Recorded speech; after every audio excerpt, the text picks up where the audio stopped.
Este vídeo é uma breve análise da ação McDonald's. Para tal, vamos analisar vários parâmetros da empresa e por fim tentar chegar a um valor aproximado ao valor justo da ação e compará-la ao preço atual.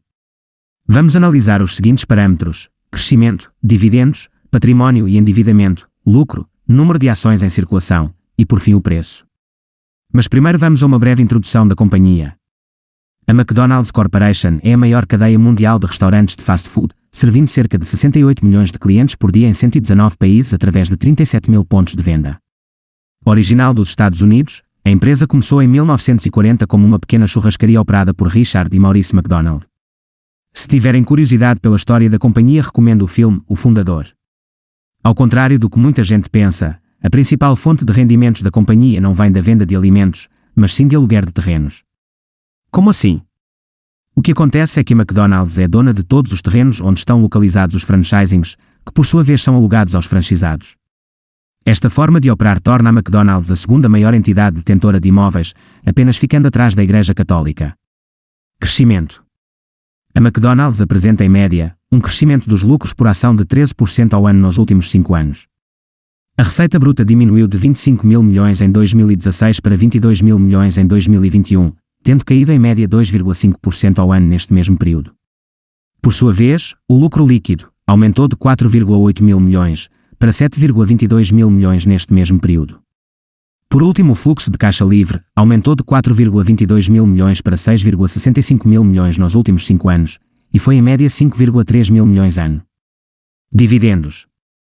Com uma taxa de dividendos de 2,2%, a empresa distribui pelos seus acionistas cerca de 4,2 mil milhões ano. Se compararmos este valor com a média do fluxo de caixa livre dos últimos 5 anos, 5,3 mil milhões, podemos ver que os dividendos consomem uma parte considerável dos fluxos de caixa livre.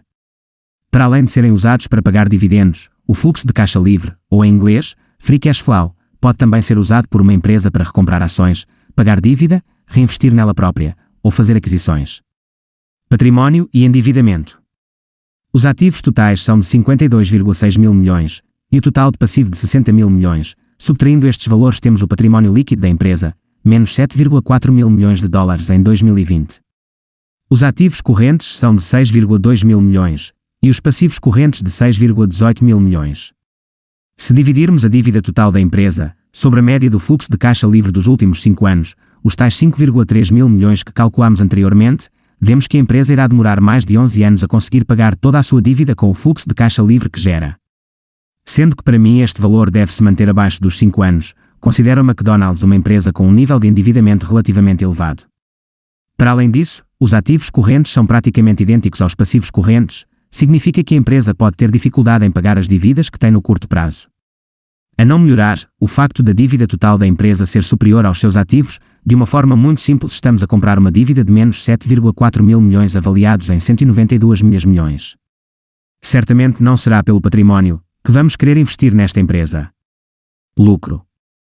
A McDonald's, nos últimos 5 anos, sempre apresentou lucros e teve um retorno sobre o investimento de 15,8%. As margens de lucro bruto e líquido são de 53,7% e 15% respectivamente. Número de ações em circulação. As ações em circulação diminuíram de 0,794 mil milhões em 2016 para 0,745 mil milhões em 2021, representando em média uma variação de menos 1,3% ao ano. Que impacto a variação do número de ações tem para um investidor? Por exemplo, se uma empresa estiver dividida em 10 ações, se eu detiver uma ação significa que tenho 10% da empresa. Se de repente a cotada em causa emitir mais ações, por exemplo, para um total de 12 ações, significa que a minha ação agora representa menos do que os originais 10% da empresa. No entanto, existem situações em que pode ser vantajoso para um negócio emitir ações.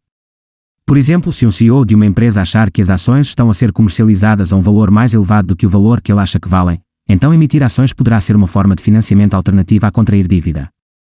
Assim, para além de não ter de pagar juros sobre o capital emprestado, eventualmente no futuro, se as ações sofrerem uma correção e caírem para o seu valor justo, a empresa pode então recomprar o mesmo número de ações que emitiu anteriormente, por um valor inferior. Preço. Atualmente a empresa apresenta uma capitalização de mercado de 192 mil milhões. O lucro por ação atual é de 9,7 dólares por ação. Dividindo o preço atual da ação por este valor, temos um preço sobre o lucro de 27. Por fim, para termos uma ideia do valor justo da empresa, podemos dividir o preço total da empresa pela média do fluxo de caixa livre dos últimos 5 anos, que nos dá um múltiplo aproximado de 36 vezes.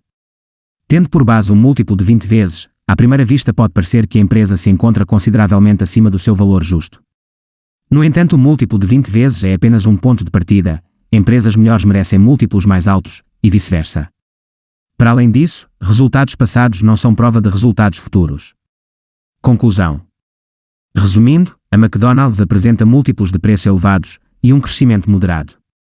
Apresenta um património líquido negativo e os ativos correntes são praticamente iguais aos passivos correntes. A dívida da empresa é também relativamente elevada. Um ponto a favor da companhia é o seu retorno sobre o investimento, no entanto tira pouco partido do mesmo pois distribui a maioria dos fluxos de caixa através de dividendos. Talvez o ponto forte desta cotada será o estatuto e reconhecimento da sua marca. Espero que tenham gostado desta análise breve e simplista. Os números usados são valores arredondados, e as opiniões dadas são apenas a minha perspectiva pessoal, não se trata de nenhuma recomendação. Deixem sugestões nos comentários de ações que gostavam que fossem analisados nos próximos vídeos. Obrigado por assistirem e bons negócios.